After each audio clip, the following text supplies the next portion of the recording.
Chers frères et sœurs, loué soit Jésus-Christ. Je voudrais un peu sensibiliser les uns et les autres sur notre fait de société qui se passe actuellement. En tout cas, ça se passe même partout, mais c'est plus fréquent du côté en Afrique. Il y a une émission dans laquelle Parfait ici, un célèbre journaliste a invité un homme. Le débat portait sur le mysticisme dans les salons de coiffure. Le mysticisme dans les salons de coiffure. Et il y a un monsieur qui a été invité sur le plateau et qui a dévoilé, il dit qu'il aime les coiffeurs et que son patron lui demandait souvent de récolter les cheveux. Donc, quand tu pars au salon là, pour te coiffer, les hommes, tu pars au salon de coiffure pour te coiffer, on finit de te coiffer. Naturellement, tu as tendance à laisser tes cheveux là-bas. Lui dit donc en fait, c'était un réseau dans lequel appartenait son patron et certains des autres coiffeurs. Ils récoltent, récupèrent les cheveux, ils peuvent faire des choses avec et puis ces choses ont des effets sur vous. Donc, il sensibilisait. Il a dit que lui-même, là, il faisait souvent, ça se passait dans son salon. Et probablement aussi, c'est des choses qui se passent dans beaucoup de salons, peut-être aussi femmes. Donc, ce n'est pas seulement les hommes, même les femmes, parce que les femmes vont dans les salons pour se coiffer, pour faire ci, et parfois on laisse ses cheveux. Donc, il paraît qu'il y a un phénomène de mysticisme qui se passe. Ce sont les coiffeurs même qui parlent. Je vous mets un peu un extrait de cette vidéo pour que vous écoutez un peu le monsieur, parce qu'on demande, il faut sensibiliser les gens de partager. La personne qui a fait la vidéo a demandé de partager au maximum pour sauver des vies. Donc moi aussi, je partage à mon niveau pour sensibiliser les uns et les autres parce que je ne sais pas, hommes comme femmes vont au salon de coiffure. Donc, si un danger court et qu'on utilise vos cheveux pour aller bloquer vos vies, pour vous faire du mal, il faudra que les uns et les autres soient sensibilisés. Donc, écoutez, si ça vous intéresse, il faut aussi partager. Ça peut sauver une vie. Attention à vos cheveux quand vous allez au salon de coiffure.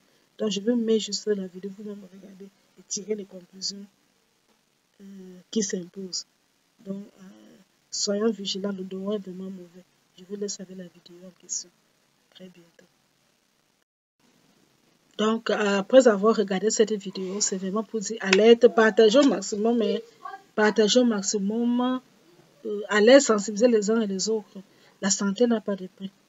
Mieux vaut prévenir que guérir. La santé n'a pas de prix.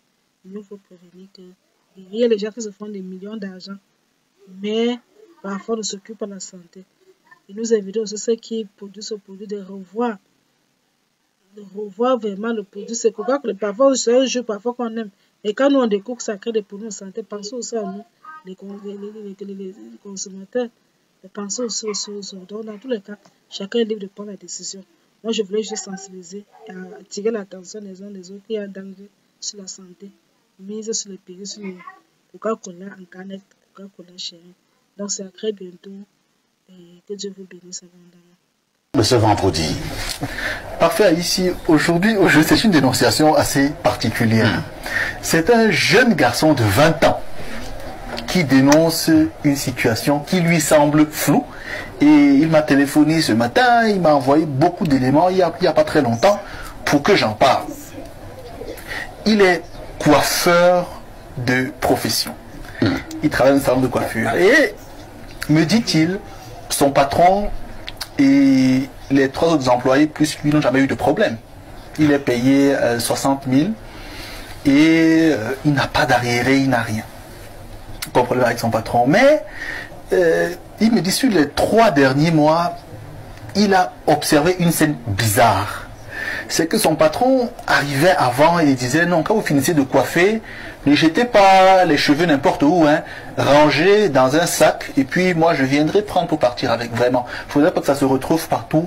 Il dit à lui, il s'en foutait un peu. Mais que depuis 3 mois, 2 messieurs viennent au salon de coiffure 2 fois par semaine. Et quand les messieurs arrivent, le patron leur dit, bon, allez prendre une bière quelque part, je gère affaire avec ces messieurs, et quand ils reviennent, et quand je termine avec eux, je vous rappelle, vous revenez au salon. Il dit que, bon, chaque fois qu'il partait avec ses collègues, ils sont 4 employés dans le salon de coiffure, et quand ils allaient boire une bière, et après ils revenaient une demi-heure après. Mais que, chaque fois qu'il rentrait au salon, il se surprenait de constater que les cheveux qui étaient emballés n'étaient pas là. Il se disait que bon, le patron a pris, l'a mis dans sa voiture. Et un jour, curieusement, il a dit, il va un peu savoir ce que ces gens s'y discutent souvent. Et là, il s'est mis non loin du salon dans un bosquet. Parce que la route était obscure. elle est jusqu'à présent d'ailleurs. Et là, les messieurs sont arrivés, ils sont entrés et ils ont échangé avec le patron. De l'extérieur, on pouvait les voir discuter. Et là, il a vu comment le patron leur donnait 2 sacs de cheveux et il remettait au patron beaucoup d'argent. Ça l'a choqué. Il s'est demandé si le patron vend les cheveux ou pas. Il a été vraiment perturbé. Et puis, il m'a dit que dans le salon, ils sont 4. Il y a deux de ses amis de l'Ouest et un autre qui est son frère Eton. Il a d'abord dit à son frère Eton que... L'autre jour, j'ai vu ci, ça. Et le gars lui a dit, mon frère, laisse-moi les affaires là. Nous, on est venus travailler. Travaillons ici. Et puis, on part. Il a dit, ok. Une autre fois, donc, la semaine d'après, le patron l'a appelé lui. Et lui a dit, écoute, 2 messieurs viendront là-bas. Remets-leur les cheveux que tu auras entassés. Ils vont venir m'apporter ces cheveux-là. Ils vont te remettre de l'argent, tu comptes et tu me dis le montant à l'issue. Il dit que... Je ne comprends pas. 2 messieurs vont venir là-bas, ils vont faire quoi? Ils vont prendre les cheveux... Et les messieurs vont remettre de l'argent au jeune homme. Ils vont te remettre de l'argent. D'accord. Il dit, d'accord patron. Il dit, il ne sait pas pourquoi, mais il a scindé la quantité de cheveux. Il a divisé la quantité qu'ils avaient récoltée de toute la journée. Et... quand les messieurs sont arrivés, les messieurs ont demandé le paquet. Il leur a donné un plastique de cheveux, mais qui n'était pas plein.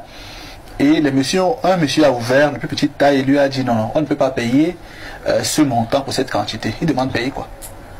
Il dit non, on doit remettre l'argent, mais la quantité, si elle est peu.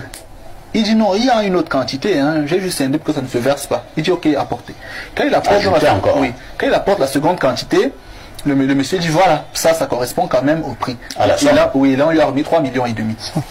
3,5 millions? Oui. Il a appelé le patron. Devant eux, il dit patron, je leur ai remis le paquet et ils m'ont remis 3 millions. Le patron dit d'accord, garde cet argent.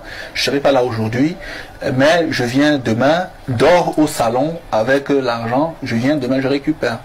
Et quand le patron a pris l'argent, il n'y avait pas de souci. Il leur a donné quelque chose pour boire une bière et il est reparti. Il dit que lui, il est jeune et il a peur parce qu'il a environ 20-21 ans.